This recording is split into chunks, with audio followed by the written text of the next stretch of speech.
वज़ीर आज़म के खुसूसी capacity building programme के तहत 224 पाकिस्तानी ज़राई ग्रेजुएट्स चीनी यूनिवर्सिटीज़ में जदीद ज़राअत के तरीक़ों की तरबियत हासिल करने के लिए रवाना हो गए हैं। इससे पहले भी हमने देखा है कि 2 से 3 बैचेस जा चुके हैं, जहां अब वो न सिर्फ अफजाइश जो बीजों की अफजाइश है वो सीखेंगे, जो मॉडर्न फार्मिंग है उसके तरीक़ेकार सीखेंगे, बल्कि जो डिफरेंट मैनेजमेंट्स होती हैं इस एग्रीकल्चर में उसके हवाले से भी वो वहाँ पर तरबियत हासिल करेंगे। अब इस प्रोग्राम के तहत जो स्टूडेंट्स हैं वो चाइना की 2 बड़ी यूनिवर्सिटीज़ में जाकर ट्रेनिंग लेंगे। शैनजी में कायम north west agriculture and forestry university और हुआंगजू में एग्रीकल्चर यूनिवर्सिटी में ये तलबा को तरबियत दी जाएगी। अब इस प्रोग्राम में शामिल ग्रेजुएट्स को फसलों की जीनियाती ब्रीडिंग से मुतालिक समझाया जाएगा, वेटरनरी मेडिसिन किस तरह इस्तेमाल होती हैं और फिर एग्रीकल्चर टूल्स जो होते हैं उनकी ट्रेनिंग के साथ साथ बीजों की पैदावार और प्रोसेसिंग की तरबियत भी दी जाएगी। इस प्रोग्राम में शफाफियत और मेरिट को भी खास तौर पर मद्देनजर रखने की कोशिश की जा रही है और इसी बुनियाद पर ग्रेजुएट्स का सिलेक्शन किया जा रहा है, जिसमें बलूचिस्तान के नौजवानों को भी खास तौर पर शामिल किया गया है।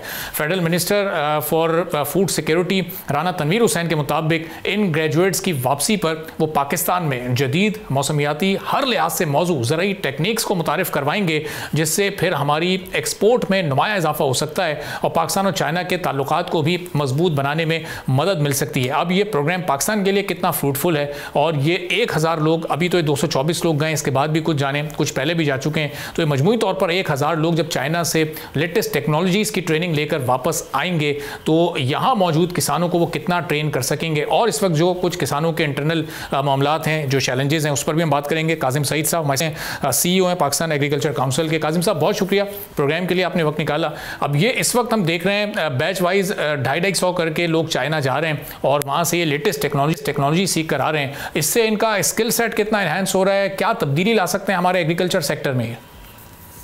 बहुत अहम प्रोग्राम है। आप देखिए कि हमारे एजुकेशन सेक्टर में वोकेशनल ट्रेनिंग और जो प्रैक्टिकल जो एप्लीकेशन है हमारे इल्म का, नॉलेज का, जो यूनिवर्सिटीज़ में हासिल होती है, वहाँ पे एक गैप है प्रैक्टिकल ट्रेनिंग।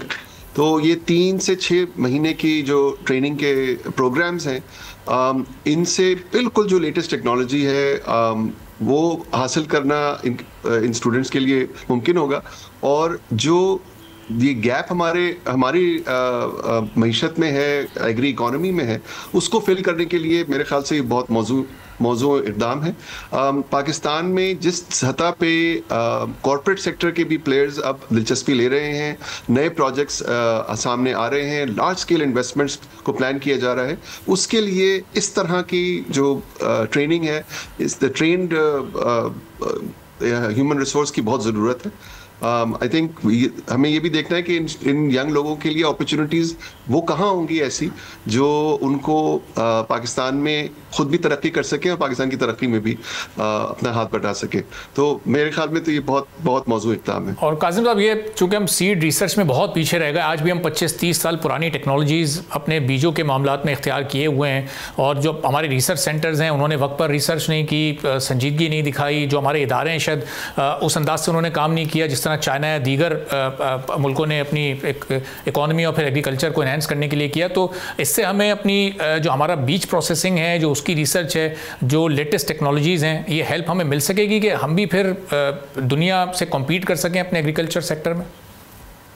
जी बिल्कुल। जो मेरे ख्याल से जो रिफॉर्म्स सीड सेक्टर में लाई जा रही हैं, जो नेशनल फूड सिक्योरिटी की मिनिस्ट्री और सीड की जो नेशनल अथॉरिटी बनी है, वो जो रिफॉर्म्स कर रहे हैं, हम उनको इसमें मशवरा भी देते रहे हैं। उसके तहत प्राइवेट सेक्टर बहुत तेज़ी से अपनी नई टेक्नोलॉजीज, सीड की वैरायटीज़ फार्मर्स तक ला सकेगा। और उसकी वजह से हमारा ये ख्याल है कि सीड के शोबे में प्राइवेट सेक्टर का इन्वेस्टमेंट बढ़ने का ज़्यादा चांस है। इस तरह की ट्रेनिंग लेके जो स्टूडेंट्स वापस आ रहे हैं उनके लिए ये मौके शायद मुश्किल होते अगर ये रिफॉर्म्स ना हो रही होती।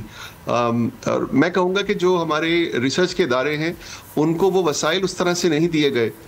खासा ये कहना शायद मुनासिब नहीं है कि उन्होंने वो मेहनत नहीं की या फोकस नहीं किया। जो वसाइल उनको मिलने चाहिए थे वो ओवर द ईयर्स वो नहीं मिले, इसलिए वो रिजल्ट्स हमारे सामने नहीं है।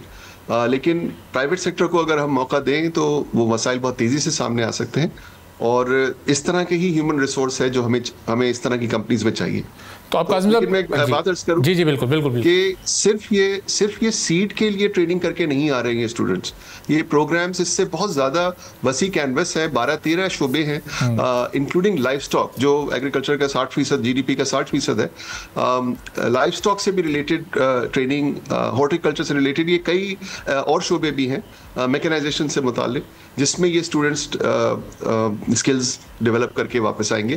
तो it's wider than just seed technology. सही। तो अब ये दायरा गवर्नमेंट ने अपने एंड से ये G2G शिफ्ट हुआ, ये 1000 लोगों का ये बैच किया, वो सीख कर वापस आएंगे। अब इसके बाद प्राइवेट सेक्टर के एंड से क्या कोशिशें होनी चाहिए और वो फिर इन 1000 लोगों से किस तरह से फ़ायदा उठा सकते हैं? यानी ये जो अपना स्किल सेट डेवलप करके आएंगे वो फिर लाखों लोगों तक कैसे मुंतकिल हो सकता है? बेसिकली प्राइवेट सेक्टर में मेरे ख्याल से तो हर शोबे में पाकिस्तान में ये है सवाल कि employers are looking for the best skill sets, और उसको पे करने के लिए भी तैयार हो जाते हैं लोग जब उनको अंदाज़ा होता है एम्प्लॉयर्स को कि वो स्किल सेट जो वो चाहते हैं वो वाकई उसकी इफादियत मौजूद है किसी कैंडिडेट में। तो ये तो फ़र्क पड़ेगा जो चाइना से, जितना ज़्यादा चाइना में एकेडेमिया कितना ज़्यादा कनेक्टेड है कंपनीज से, ये मगरिब के ममालिक के बराबर तकरीबन उन्होंने इस चीज़ को कर दिया है। तो बहुत ज़्यादा हाई एंड की टेक्निकल स्किल्स और एकेडमिक नॉलेज, वो उसके साथ साथ linkage with the corporate sector there, ये थिंक मेजिश जो है ये बहुत ज़्यादा इससे फ़र्क पड़ेगा। चंद महीने की ट्रेनिंग से भी बहुत ज़्यादा वाइड विजन हो जाता है। तो these students will not have difficulty finding jobs in Pakistan, क्योंकि ये शोबा एग्रीकल्चर का अब उसमें वसअत भी आ रही है। अब एक तरफ कासिम साहब एग्रीकल्चर सेक्टर को हुकूमत सपोर्ट करने के लिए इस तरह के इकदाम उठा रही है, लेकिन दूसरी तरफ हम इंटरनल चैलेंजेस भी हमारे फार्मर्स के देख रहे हैं, जो कि पिछले 2-3 साल से वो मुस्तकिल बढ़ते जा रहे हैं। अब वीट प्राइस जो इस वक्त अनाउंस हुई है 3500, एक किसान इस वक्त ये कह रहा है कि ये 4000 रुपये से भी ज़ायद इसकी कीमत होनी चाहिए थी, उनकी कॉस्ट ही 4000 या इससे ज़ायद की पर मन पर आ जाती है। तो ये अब ये मामला भी आगे फिर आपको पिछले 1-2 साल की एपिसोड रिपीट होती दिखाई दे रही है, जो गवर्नमेंट्स और फार्मर्स के दरमियान इश्यूज थे। ने बहुत अच्छा किया कि ये बहुत अहम सवाल है और यही वक्त है ये सवाल उठाने का। 35 रुपये प्राइस तो दी गई है। कई ऐसे फार्मर्स हैं जिनके ख्याल में अगर कॉस्ट उस रेंज में ही रहे जो इस वक्त हैं तो there is profit, there is some profit in this for farmers. तो इसीलिए हुकूमत ने कोशिश ये की है कि पिछले 2 सीजन्स में जो मुश्किलात फार्मर्स को हुई हैं और बहुत सख्त मुश्किलात हुई हैं, बहुत कम प्राइस, कई फार्मर्स ने तो कॉस्ट से कम पे उनको बेचने पे मजबूर हुए। हुकूमत की कोशिश ये थी कि वो रिपीट ना हो, उसके लिए उन्होंने प्राइस अनाउंस की है। लेकिन एक चीज़ मेरी दरख्वास्त होगी कि जो एक डीरेगुलेटेड सेक्टर की बात हुकूमत करती है, IMF से भी कुछ इसमें वादे वईद किए हैं। डीरेगुलेटेड सेक्टर की तरफ जाने के लिए सिर्फ अनाउंस कर देना कि हम डीरेगुलेटेड कर रहे हैं और अब जो भी चाहे प्राइस हो, ये काफ़ी नहीं है। डीरेगुलेटेड सेक्टर का भी अपना एक पूरा इंफ्रास्ट्रक्चर होता है जिसमें warehousing is very important.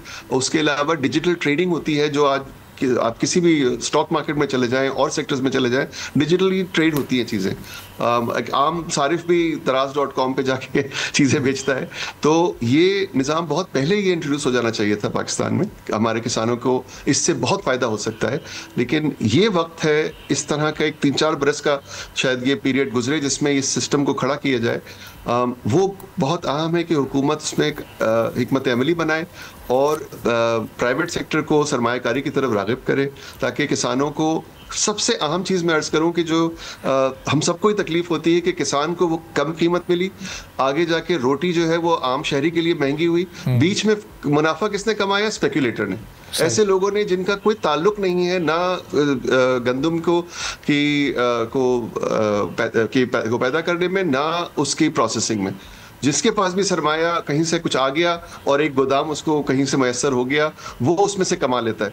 हमें अपने किसानों को वो फाइनेंशियल एक्सेस और वो गोदाम देने हैं जिससे वो अपना माल रख सके, उसको गिरवी रख के लोन ले सके और जब ही बेचें जब वो समझे कि प्राइस मुनासिब है, बजाय इसके कि और लोग उनसे, ये तकरीबन छीनने वाली बात है ना, जिसके पास भी एक एक्सेस टू कैपिटल है वो किसान से वो औने पौने खरीद लेता है जिन्स को, और आगे जब दिल चाहता है, जब प्रॉफिट उसका बहुत हो जाता है, जब वो बेचता है।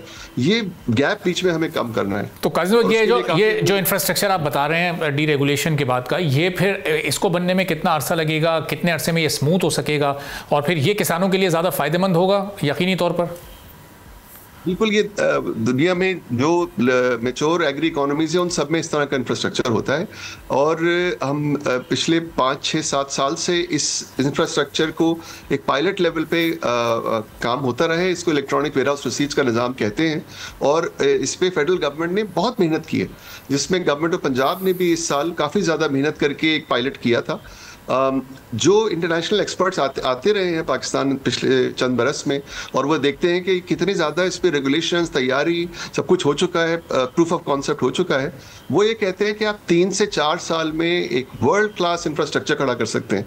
हमारे पड़ोसी मुल्क में भी पिछले साल 5 साल का प्रोग्राम स्टार्ट किया गया जिसमें 70 मिलियन टन की एग्री वेयर हाउसिंग ऐड की जाएगी, क्योंकि उनको भी एक अपने किसानों को मॉडर्न एरा में लाना है और यही हमें भी करना है।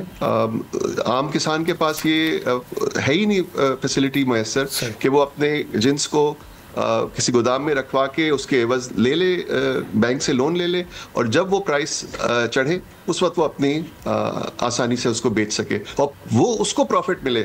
जो हम सुनते हैं कि कितने लोगों ने कमा लिया, किस और दीगर सेक्टर्स के लोगों ने कमा लिया, ये बहुत ही ट्रैजिक बात है। ये तो किसान को कमाना चाहिए अपनी जिन्स पे, तो ये इंफ्रास्ट्रक्चर खड़ा करना बहुत जरूरी है। बहुत बहुत शुक्रिया काजिम सईद साहब, CEO पाकिस्तान एग्रीकल्चर कोalition हमारे साथ मौजूद थे। सब्सक्राइब करें और बेल दबाएं ताकि कोई खबर रह न जाए।